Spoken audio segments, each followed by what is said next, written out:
যে ব্যক্তি আল্লাহর জন্য জানমালের কোরবানি করে, আল্লাহ তাআলা ওই ব্যক্তির জানমালের উপরে আল্লাহ পাক তিনি বরকত দান করেন।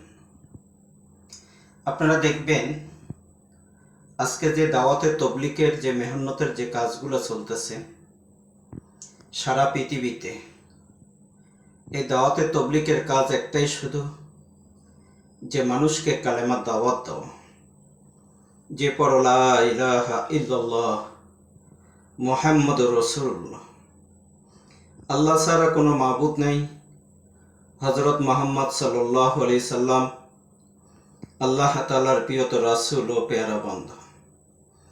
আল্লাহ ভুলে যাও বান্দাকে এই দাওয়াতে তবলিগের লোকেরা আল্লাহর সাথে সম্পর্ক করে দিচ্ছে। মসজিদ ভুলে যাওয়া বান্দাদেরকে মসজিদের সাথে সম্পর্ক করে দিচ্ছে। আলহামদুলিল্লাহ।